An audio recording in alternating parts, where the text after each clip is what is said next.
मालेगाव तालुक्यातील डोंगराळे गावात 3 वर्षीय चिमुरडीवर अत्याचार करून तिची निर्घृण हत्या केल्याची हादरवून टाकणारी घटना उघडकीस आली आहे। 16 नोव्हेंबर रोजी गावातील 24 वर्षीय विजय संजय खैरनर याने या चिमुरडीवर प्रथम अत्याचार केला आणि नंतर तिचं डोकं दगडाने ठेचून अमानुषपणे हत्या केल्याची माहिती समोर आली। घटनेची माहिती मिळताच मालेगाव तालुका पोलिसांनी विजय खैरनार याला ताब्यात घेतले।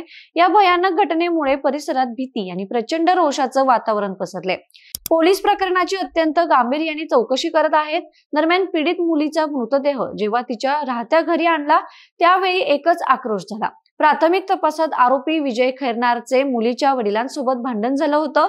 साधारण 1 महिन्यांपूर्वी दोघांचे वाद झाले होते। त्याचा राग या आरोपीच्या मनात होता। नराधमाने अल्पवयीन मुलीसोबत सैतानी कृत्य केलं। पोलिसांनी तात्काळ आरोपीला अटक केली आहे। त्यानंतर न्यायालयाने आरोपीला 20 नोव्हेंबर पर्यंत पोलीस कोठडी सुनावली आहे। दरम्यान सदर प्रकरणी मंत्री दादा भुसे आणि पोलीस अधीक्षक बाळासाहेब पाटील यांनी सदर केस ही फास्ट ट्रॅक कोर्टात नेऊन सरकारी वकील उज्ज्वल निकम यांना ही केस लढवण्याकरता नेमलं जाईल असं आश्वासन देण्यात आलंय।